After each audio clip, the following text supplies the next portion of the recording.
আপনার বয়স বাড়ার সাথে সাথে কাঁধের ওপর দায়িত্ব পাল্লা দিয়ে বাড়ছে। ঠিক এই সময়ে এসে আমরা মস্ত বড় এক ভুল করি। মনের মধ্যে সারাক্ষণ একটা যুদ্ধ চলে, আমি কি চাকুরি করব নাকি ব্যবসা।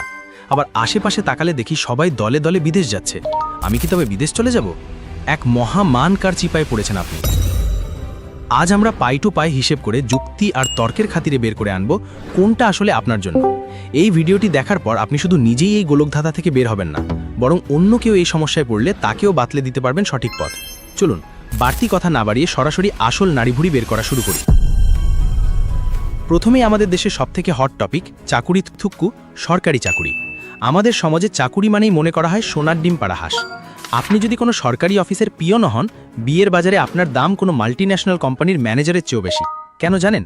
কারণ ওই যে আউট ইনকাম বা উপরি কামাই। লোকমুখে শোনা যায় বেতন তো স্রেফ হাত খরচ, আসল খেলা তো টেবিলের তলায়। বিশেষ করে ভূমি অফিস বা কাস্টমসের মতো জায়গায় একটা ছোট পদের কেরানির চালচলন দেখলে মনে হয় তার বাড়িতে টাকার খনি আছে।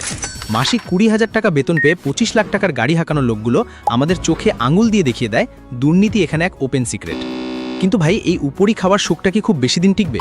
একবার আয়নার সামনে দাঁড়িয়ে নিজের কলিজাটাকে জিজ্ঞেস করেন তো, আপনি কি মানুষের বদদোয়া খেয়ে আরামের বালিশে ঘুমাতে পারবেন?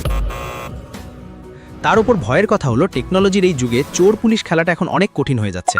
আপনি হয়তো ভাবছেন, আমি তো সরকারি চেয়ারে আঠা দিয়ে বসে আছি, আমাকে নড়ায় কে? আরে ভাই, আপনার চেয়ারের তলার মাটি এখন ডিজিটাল হয়ে যাচ্ছে। এখনকার দুনিয়ায় সবথেকে বড় জম হলো এই আর্টিফিশিয়াল ইন্টেলিজেন্স বা এআই। যেই ফাইলের সিগনেচারের জন্য আপনি মানুষকে জুতার তলা ক্ষয় করতে বাধ্য করতেন, সেই ফাইল যদি এখন একটা স্মার্ট রোবট বা অটোমেটেড সিস্টেম